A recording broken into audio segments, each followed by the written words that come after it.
أما بعد فأعوذ بالله من الشيطان الرجيم ما آتاكم الرسول فخذوه وما نهاكم عنه فانتهوا وعن المغيرة بن شعبة رضي الله عنه أن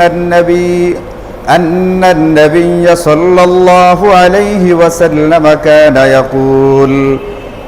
يقول في دبر كل صلاة مكتوبة لا إله إلا الله وحده لا شريك له له الملك وله الحمد وهو على كل شيء قدير اللهم لا مانع لما أعطيت ولا معطي لما منعت ولا ينفع ذا الجد منك الجد آمنت بالله صدق الله مولانا العلي العظيم وصدق رسوله النبي الكريم ونحن على ذلك لمن الشاهدين والشاكرين والحمد لله رب العالمين اللهم صل على محمد وعلى آل محمد كما صليت على إبراهيم وعلى آل إبراهيم إنك حميد مجيد اللهم بارك على محمد وعلى آل محمد كما باركت على إبراهيم وعلى آل إبراهيم إنك حميد مجيد আমরা গেল শুক্রবারে আলোচনা করেছিলাম যে নবীজি সাল্লাল্লাহু আলাইহি ওয়াসাল্লাম ফরজ নামাজ আদায় করার পরে কতগুলো বিশেষ দোয়া বা জিকির পড়তেন। আবার একটি দোয়া সম্পর্কে আমরা গেল সপ্তাহে আলোচনা করেছি, যে দোয়াটা বিশেষ গুরুত্ব দিয়ে নবীজি সাল্লাল্লাহু আলাইহি ওয়াসাল্লাম হযরতে মুআজ ইবনে জাবালের হাত ধরে তাকে শিখিয়েছিলেন এবং তার মাধ্যমে কিয়ামত পর্যন্ত আনেওয়ালা উম্মতকে এই উপহার তিনি আমাদেরকে দিয়ে গেছেন। আল্লাহুম্মা আইন্নি আলা যিকরিকা ওয়া শুকরিকা ওয়া হুসনি ইবাদাতিক, এই দোয়া সম্পর্কে গত সপ্তাহে আলোচনা হয়েছে। আজকে যে খুতবা পড়েছি, খুতবার ভিতরে নবীজির একটি হাদিস পড়েছি। এই হাদিসে পাকের মধ্যেও নবীজির বিশিষ্ট সাহাবী হযরতে মুগীরা ইবনে শুবা রাদিয়াল্লাহু আনহু তিনি হাদিসটা বর্ণনা করতে গিয়ে বলেন যে কানা ইয়াকুলু, আরবি ব্যাকরণের যারা বুঝে, ব্যাকরণ যারা বুঝে তারা বুঝবে এটা মাঝে ইস্তেমরারের শব্দ। অতীতকালে একটা চলমান বিষয় সম্পর্কে বক্তব্য দিতে গেলে এই শব্দগুলো ব্যবহার করতে হয়। যারা ভাষাবিদ তারা বলছেন এই জাতীয় শব্দ তখনই ব্যবহার করা হয় যখন কোনো একটা অভ্যাসকে বোঝানো হবে, অভ্যাসকে প্রকাশ করা হবে। তো হযরতে মুগীরা ইবনে শুবা ফরজ নামাজ আদায় করার পরে নবীজি আরেকটি দোয়া পড়তেন। এই দোয়াটা যে নবীজি পড়তেন এটা বলতে গিয়া যে শব্দ ব্যবহার করেছেন কানা নবিয়্যু ইয়াকুলু, নবীজি বলতেন। বলতেন মানে হচ্ছে এটা নবীজি তার জিন্দেগিতে ফরজ নামাজ আদায় করার পরে একবার দোয়াটা পড়েছেন, বিষয়টা এরকম না, বরং নবীজির নিয়মিত অভ্যাস ছিল এইটা। যখন নবীজি ফরজ নামাজ আদায় করতেন তখন তিনি এই দোয়াটা পড়তেন। দোয়াটা কি? দোয়াটা সম্পর্কে এখানে দুটা অংশ আছে, দুটা জুমলা বা বাক্য আছে। দুটা জুমলা বাক্য নিয়ে আপনাদের সামনে আমি বহুবার আলোচনা করেছি। হযরতে মুগীরা ইবনে শুবা বলেন আন্নান নবী সাল্লাল্লাহু আলাইহি ওয়াসাল্লাম কানা ইয়াকুলু ফি দুবুরি কুল্লি সালাতিন মাকতুবা, নবীজি প্রতি ফরজ নামাজ আদায় করার পরে পড়তেন। কি পড়তেন? এই দোয়াটা দেখেন, লা ইলাহা ইল্লাল্লাহু ওয়াহদাহু লা শারীকা লাহু লাহুল মুলকু ওয়া লাহুল হামদ ওয়া হুয়া আলা কুল্লি শাইইন কাদির। এটা একটা জুমলা। এর সাথে পড়তেন আল্লাহুম্মা লা মানিআ লিমা আতাইতা ওয়া লা মুতিয়া লিমা মানাতা ওয়া লা ইয়ানফাউ যাল জাদ্দি মিনকাল জাদ্দু। এর ভিতরে প্রথম যে অংশটা লা ইলাহা ইল্লাল্লাহু ওয়াহদাহু লা শারীকা লাহু লাহুল মুলকু ওয়া লাহুল হামদু ওয়া হুয়া আলা কুল্লি শাইইন কাদির। এই দোয়াটা শুধুমাত্র এই একটা জায়গায় নবীজি পড়তেন এরকমটা না, এটা অতি গুরুত্বপূর্ণ একটা দোয়া, একটা জিকির। এটার ভিতরে আল্লাহ পাকের একত্ববাদের সাক্ষ্য দেওয়া হয়েছে। লা ইলাহা ইল্লাল্লাহু ওয়াহদা, আল্লাহ ছাড়া কোনো মাবুদ নাই, তিনি একক। লা শারীকা লাহু, তার কোনো শরীক নেই, অংশীদার নেই। লাহুল মুলকু, গোটা সার্বভৌমত্ব তার। ওয়া লাহুল হামদু, এই পৃথিবীর সকল প্রশংসা তার জন্য। ওয়া হুয়া আলা কুল্লি শাইইন কাদির, আর তিনি সব কিছুর উপরে ক্ষমতাবান, তিনি সব কিছুই করতে পারেন। এটার অর্থ হলো এটা। এই যে এতটুকু অংশ, লা ইলাহা ইল্লাল্লাহু ওয়াহদাহু লা শারীকা লাহু লাহুল মুলকু ওয়া লাহুল হামদু ওয়া হুয়া আলা কুল্লি শাইইন কাদির, এই দোয়া সম্পর্কে আমি আপনাদেরকে আগে বলেছি। জিলহজের প্রথম 10 দিন যেখানে আমাদেরকে বেশি বেশি আমল করতে বলা হইতো, এবং যারা হজ করতে গিয়েছেন, যারা হজ করতে যাওয়ার মতো সৌভাগ্য অর্জন করেছেন, তাদের ওখানে যে আমলগুলো করা হয় তাদের সঙ্গে আমাদের একটা সাদৃশ্য রাখবার জন্যে, একটা সামঞ্জস্য রাখবার জন্যে তাদের সাথে আমাদেরকে কিছু কাজ করতে বলা হয়। যেমন হাজী সাহেবান হজের এহরাম পরিধান করবার পরে চুল নখ এগুলো কাটতে পারেন না। আমরা যারা হজে যেতে পারি নাই, আমরা যারা আমাদের নিজ এলাকাতে রয়ে গেছি, তাদেরকে বলা আছে হাজীদের সঙ্গে সামঞ্জস্য রাখবার জন্য জিলহজের চাঁদ উদিত হওয়ার পরে 10 তারিখে কুরবানি করার আগ পর্যন্ত তোমরাও তোমাদের চুল নখ এইগুলো কাটা থেকে বিরত থাকো। ওইখানে যেরকম সামঞ্জস্যের একটা বিধান আছে, হাজী সাহেবান হজে যাওয়ার পরে এহরাম পরিহিত অবস্থায় বারবার পড়েছেন, লাব্বাইক আল্লাহুম্মা লাব্বাইক লাব্বাইক লা শারীকা লাকা লাব্বাইক ইন্নাল হামদা ওয়ান নি'মাতা লাকা ওয়াল মুলক লা শারীকা লাক। তারা একটা আল্লাহ পাকের প্রশংসা বাক্য বারবার করতেছিল। হাজী সাহেবান এহরাম পড়েন এই দোয়াটা পড়ার মধ্য দিয়া, এই তালবিয়া পড়ার মধ্য দিয়ে তাদের এহরাম পরিপূর্ণতা লাভ করে। অনেকে মনে করে সাদা 2টা কাপড় পরিধান করছে এহরাম পরিধান করা হয়ে গেছে, অথচ সাদা 2টা কাপড় পরিধান করলে এহরাম পরিধান করা হয় না। হজের নিয়ত করে যখন কোনো ব্যক্তি, উমরার নিয়ত করে যখন কোনো ব্যক্তি এই তালবিয়া পড়বে তখন তার এহরাম হয়। আর সাদা কাপড় পরতে হয় এই জন্য যে এহরাম বাঁধার পরে সেলাই করা কাপড় পরিধান করা যায় না, এই জন্য সেলাইবিহীন সাদা 2টা কাপড় পরিধান করা হয়। আর মানুষ মনে করে সাদা 2টা কাপড় পরলাম মানে হলো এহরাম পরে ফেললাম, অথচ এহরামের 2টা কাপড় পরলো কিন্তু না তালবিয়া পড়লো না নিয়ত করলো, এই ব্যক্তির এহরাম হবে না। কোন ব্যক্তি হজ বা উমরার নিয়ত করলো না, এই তালবিয়াটা পড়লো না, খালি সাদা 2টা কাপড় পরিধান করে ফেললো, এই ব্যক্তি কি এহরামকারী হয়ে গেছে? না, এই ব্যক্তি এহরামকারী হয় নাই। এহরাম সাদা কাপড় পরিধান করার দ্বারা হয় না, এহরাম হয় এই তালবিয়াটা পাঠ করার দ্বারা এবং হজ বা উমরার নিয়ত করার দ্বারা। হজ বা উমরার নিয়ত করবে, নিয়ত করার পরে তালবিয়া পড়বে, মানে এই ব্যক্তির এহরাম হয়ে গেছে। এখন সেলাই করা কাপড় পরা নিষেধ, এই জন্য তাকে সাদা রঙের 2টা সেলাইবিহীন কাপড় পরতে বলা হয়। এখন হাজী সাহেবান যেরকম নাকি বারবার ওখানে লাব্বাইক আল্লাহুম্মা লাব্বাইক পড়বে, সৌদি আরব থেকে আইসা একজনে আমার বাচ্চাটাকে একটা খেলনা গাড়ি দিছে, তো ব্যাটারি দিয়া, এটা গতকালকে দিচ্ছে আর কি, তো ব্যাটারিটা চালালে এটা চলতে থাকে। তো এটা চলে, আমাদের দেশে গাড়ি চলে পু পু পু পু করতে থাকে অ্যাম্বুলেন্সের, আর ওটার থেকে লাব্বাইক আল্লাহুম্মা লাব্বাইক বের হইতেছে। মানে গাড়ির ভিতরে যে আওয়াজটা দেওয়া আছে এটাও দেওয়া আছে লাব্বাইক আল্লাহুম্মা লাব্বাইক। এটা শুনলেই মনে হয় কেমন যেন আরাফার ময়দানে ঘুরতেছে, হাঁটতেছে। তো হাজী সাহেবান এমনকি হজের সবাই যেরকম, মক্কা মদিনার সবাই যেরকম এই জিলহজের প্রথম 10 দিন হজের মৌসুমটাতে এই লাব্বাইক আল্লাহুম্মা লাব্বাইক বলতে থাকে, পড়তে থাকে। আমাদেরকে নবীজি বলেছিলেন, যারা নিজ নিজ দেশে রয়ে গেছো তোমরা হাজী সাহেবানদের সাথে মিল রাখবার কারণে 9 তারিখে, মানে প্রত্যেকের নিজ নিজ এলাকার 9 জিলহজ তারিখে তোমরা বেশি বেশি একটা দোয়া বা জিকির পড়বা। কোন দোয়াটা বেশি বেশি পড়বে? হাজী সাহেবানরা আরাফার ময়দানে পড়বে, যারা নিজ নিজ দেশে আছে নিজ নিজ এলাকাতে পড়বে দোয়াটা কি? লা ইলাহা ইল্লাল্লাহু ওয়াহদাহু লা শারীকা লাক লাহুল মুলকু ওয়া লাহুল হামদু ওয়া হুয়া আলা কুল্লি শাইইন কাদির। আরাফার দিন যারা হজের প্রধান যে আমলটা ফরজটা আদায় করা হয় জিলহজের 9 তারিখে, এই দিন কোন আমলটা বেশি বেশি করা হবে? আপনারা জানেন এই তারিখে আমরা নফল রোজা রাখতে পেরেছি, অনেকে রেখেছি, 2 বছরের গুনাহ খাতা মাফ হয়ে যায়।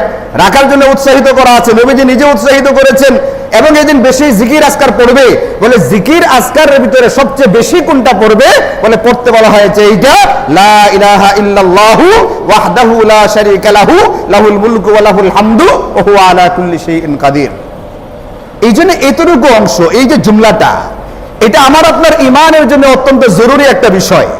এই পৃথিবীতে মুমিন মুসলমানের সবচেয়ে দামি, সবচেয়ে মূল্যবান, যেটা না হলেই নয়, যে সম্পদ না হলে চলবে না, সেই সম্পদটা হচ্ছে ইমানের সম্পদ, তাওহীদের সম্পদ। ওই ইমান আর তাওহীদের সম্পদটাকে এই জুমলার ভিতরে, এই বাক্যের ভিতরে নবীজি ঢুকিয়ে দিয়েছেন।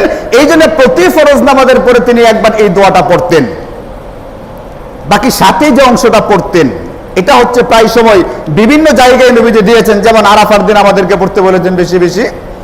আমি আপনাদেরকে বলতে যাচ্ছি দ্বিতীয় অংশটা, এটা তো পড়বই। দ্বিতীয় অংশটা অত্যন্ত গুরুত্বপূর্ণ একটা অংশ।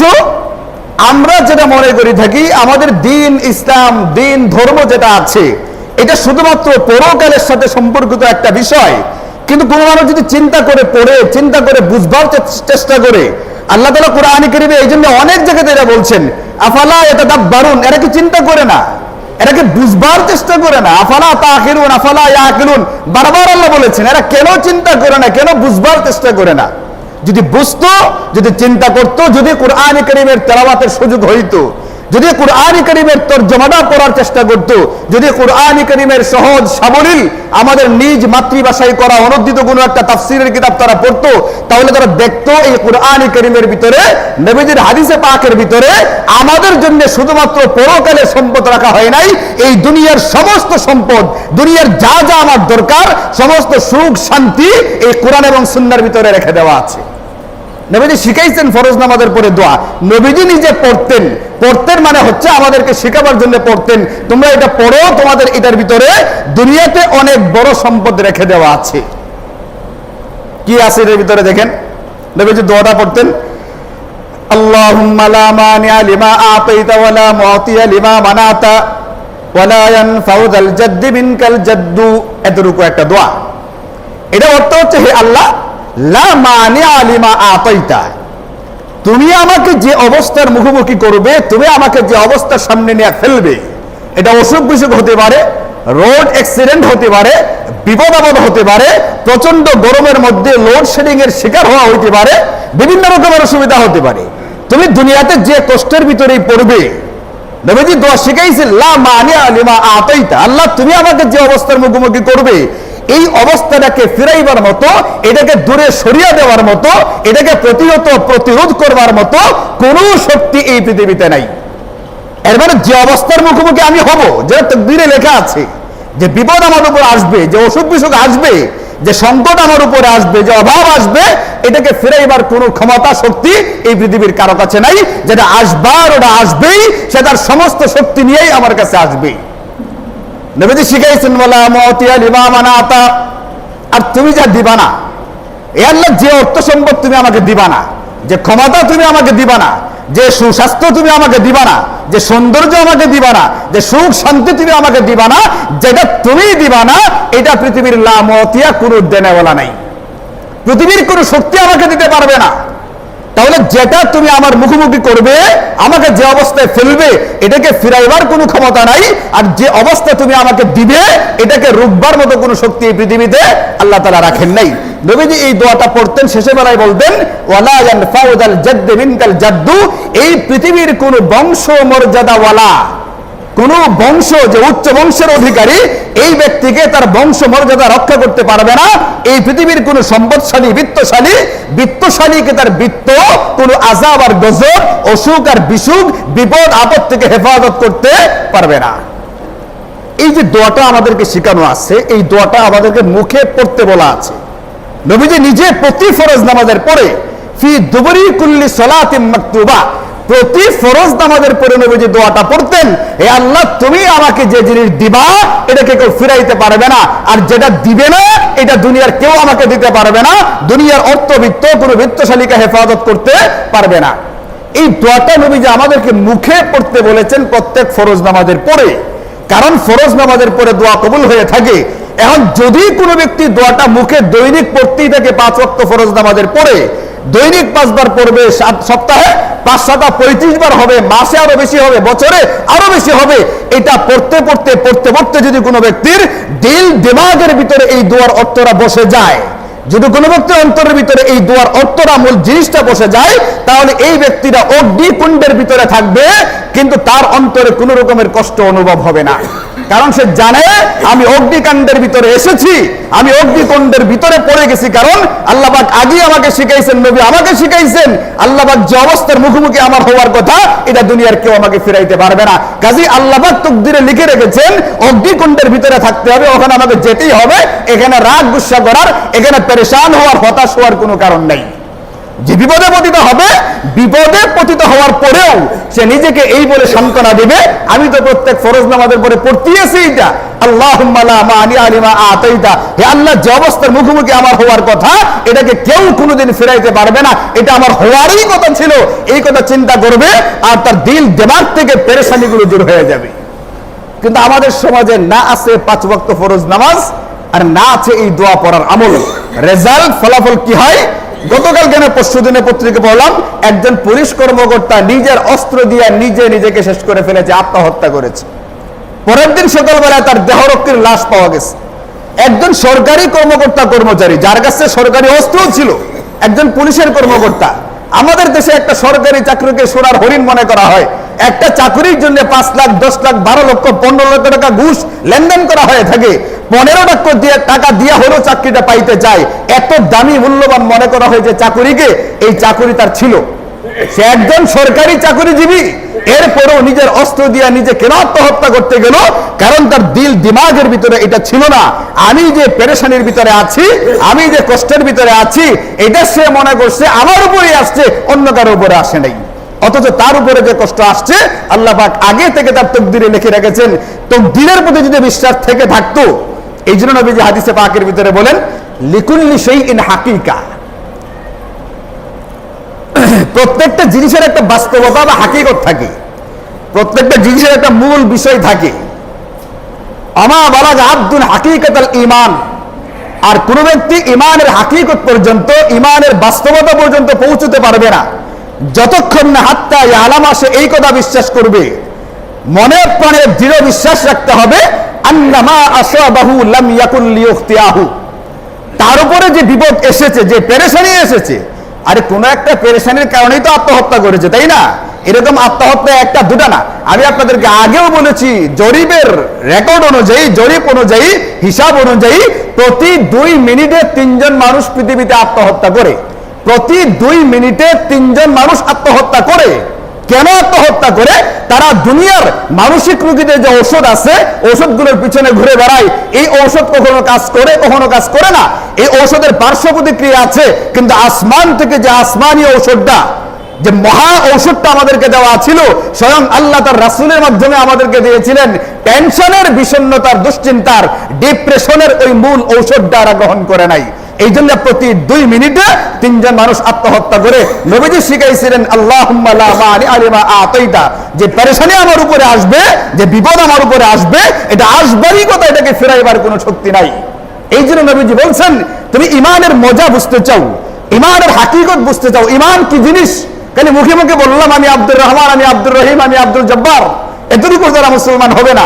এই জাতীয় নাম বলা বহু বেঈমান কাফের নবীদের জামানায় ছিল, এতটুকু তারা মুসলমান হবে না। তুমি ঈমানের হাকিকত বুঝবার চেষ্টা করো, ওটা কি? হাত্তা ইয়ালামা, যতক্ষণ না তোমার অন্তরে এই কথা বদ্ধমূল হবে, আন্নামা আসাবাহু লাম ইয়াকুন লিয়ুখতিয়াহু, যে বিপদ আমার উপরে এসেছে এটা আসবার কথা ছিল, ওমা আখতাহু লাম ইয়াকুন লিয়ুখতিয়াহু, আর যে সম্পদ, যে নিয়ামত, যে সুখ, যে শান্তি আমার কাছে আসে নাই, এটা আসলে আসবারই কথা ছিল না, এটা আমার তাকদীরে লেখাই ছিল না। এখন মানুষের তাকদীরে যেটা লেখা নাই, যেটা কখনোই আসবে না, ওটা পাবার জন্য যখন চেষ্টা করতে গেছে, পেরেশান হয়েছে, বিষণ্ণতায় ভুগেছে, এক পর্যায়ে গিয়ে নিজের অস্ত্রে নিজেই আত্মহত্যা করে বসেছে। মানুষ যখন যেটা তার উপরে আসার কথা ছিল এটাকে ফিরাইবার চেষ্টা করেছে, এটা ফিরাইতে পারবে না, পৃথিবীর কোনো শক্তি পারে নাই। যারা ফিরাইতে পারবে না এটাকে ফিরাইবার চেষ্টা করেছে, ফিরাইতে গেছে ব্যর্থ হয়েছে, নিজেকে ব্যর্থ মনে করেছে, বিষণ্ণ হয়েছে, ডিপ্রেশনে চলে গেছে, এখন নিজের অস্ত্র দিয়ে নিজেই আত্মহত্যা করে বসছে। এমন একটা অবস্থা থেকে বাঁচাবার জন্যে, এই ভয়াবহতা থেকে বাঁচাবার জন্য যিনি আমাদের এই পৃথিবীতে রাহমাতুল আলামিন হয়ে এসেছিলেন, ওমা আরসালনাকা ইল্লা রাহমাতাল লিল আলামিন, সেই নবী শিখাইছেন তুমি 5 ওয়াক্ত ফরজ নামাজ পড়ো, ফরজ নামাজের পরে এই দোয়াটা পড়তে আধা মিনিট সময় লাগবে, তোমার 1 মিনিট লাগবে না। 24 ঘন্টার ভিতরে 1 ঘন্টা, আধা ঘন্টা, 1 মিনিট লাগবে না। এই দোয়াটা পড়তে তোমার সময় ব্যয় হবে মাত্র আধা মিনিট। আল্লাহুম্মা লা মানি আলিমা আতাইতা ওয়ালা মুতিয়া লিমা মানাতা ওয়ালা ইয়ানফাউ যাল জাদ্দ মিনকাল জাদ্দ। কিন্তু আমাদের অবস্থা সম্পূর্ণ উল্টা। অনেকে নামাজের অনেক আগে চলে আসে, আধা ঘন্টা আগে আসে, কিন্তু কোনো অসুবিধা নেই, কিন্তু নামাজের পরে আর ধরে রাখা যায় না। নামাজের ওয়াক্ত হয়ে গেলে মানুষটাকে বসায় রাখা যায় না। নবীজি বলছেন হাত্তা তারাউনি, যতক্ষণ পর্যন্ত ইমামকে না দেখবা ততক্ষণ পর্যন্ত দাঁড়াইবার অধিকার তোমার নাই। মসজিদে আসছি আল্লাহ পাকের গোলামি করবার জন্য, মসজিদে আসছি নবীর ইতাআত করবার জন্য। নবীজি বলছেন ইমাম যতক্ষণ পর্যন্ত ইমামতের মুসল্লাই না যাবে ততক্ষণ পর্যন্ত তোমার দাঁড়াইবার অধিকার নাই। এখন ঠিক 1:30 বেজে গেছে, আর এখানে তো সেকেন্ড দেখা যায়, বাস ইমাম সাহেব আছে কি নাই দেখার দরকার নেই, পট করে দাঁড়ায় গেছে। ঈদের নামাজের পরে, ঈদের পরে মুয়াজ্জিন সাহেব বাড়িতে গেছেন, তার বাড়ি যে দূরে, বছরে 2 বাড়ি বাড়িতে যান, যাওয়া লাগে, যেতে হবে, গেছেন ওই বাড়িতে। তা আমি নামাজ পড়াই, একটা ছেলে আজান দে। একদিন কোন একটা কারণে এসার সময় আমার নামতে একটু দেরি হয়েছে, উপর থেকে আসতে যুগিরা দেরি হয়েছে, আধা মিনিটের মতো সর্বোচ্চ। আমি আইসা দেখি মুসল্লিরা দাঁড়ায় গেছে নামাজের জন্য, আরেকজন ইমামতি করবার জন্য প্রস্তুত হয়ে গেছে। অথচ আমার গাড়িটা বাইরে রাখা আছে। এলাকার একজন মেয়ে মানুষ, সাধারণ একটা মেয়ে মানুষ, সে আমার বাইরে গাড়ি দেখে বুঝে হুজুর রুমে আছে, আমার জন্য শরবত পাঠায়, নাস্তা পাঠায়। মহিলারা এরা তো আমার পিছনে কোনোদিন নামাজ পড়ে নাই। এই এলাকার কোনো মহিলার সঙ্গে আমি কোনোদিন কথাও বলি নাই, মতি ভাই বউ ছাড়া।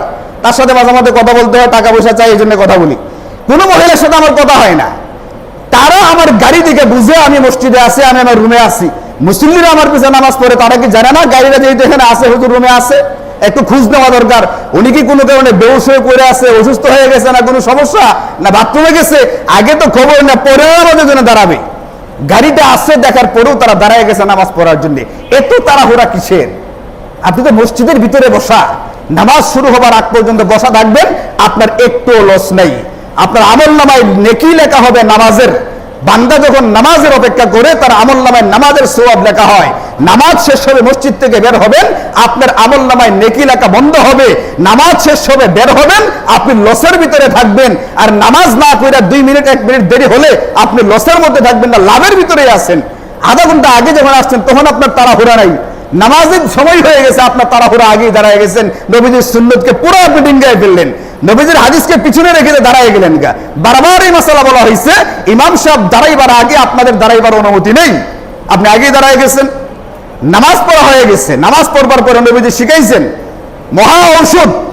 এটা কোন রকমের ব্যর্থতা নেই এর ভিতরে। এমন একটা ঔষধ নবীজি আমাদেরকে ফরজ নামাজের পরে দিয়েছেন, আল্লাহুম্মা লা মানিআ লিমা আতাইতা ওয়ালা মুতিয়া লিমা মানাতা ওয়ালা ইয়ানফাউ যাল জাদ্দ মিনকাল জাদ্দ। এই দোয়াটা যদি আমি মুখে পড়ি ফরজ নামাজের পরে, 1 মিনিট 2 মিনিট 5 মিনিট বসেন না, দেরি হোক না একটু।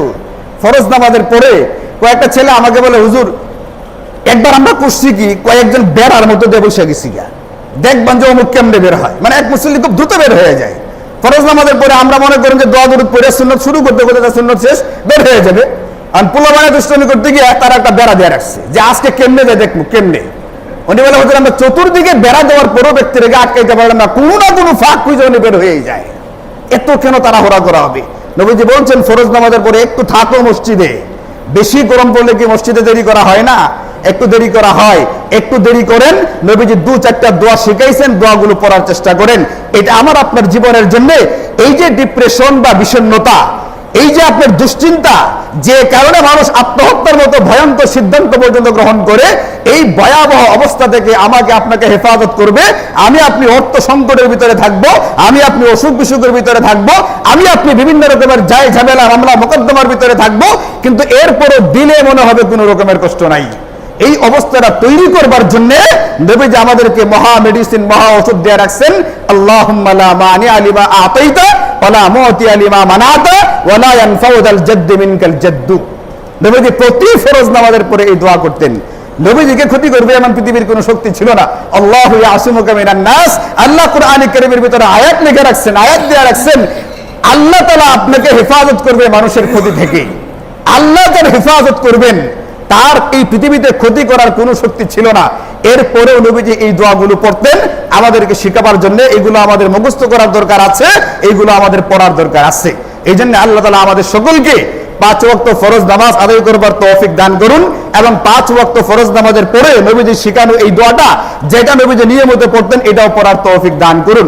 দোয়াটা হচ্ছে লা ইলাহা ইল্লাল্লাহু ওয়াহদাহু লা শারীকা লাহু লাহুল মুলকু ওয়া লাহুল হামদু ওয়া হুয়া আলা কুল্লি শাইইন কাদির আল্লাহুম্মা লা মানিআ লিমা আ'তাইতা ওয়া লা মু'তিয়া লিমা মানা'তা ওয়া লা ইয়ানফা'ু যাল জাদ্দি মিনকাল জাদ্দু ওয়া আখিরু দাওয়ানা আলহামদুলিল্লাহি রাব্বিল আলামিন।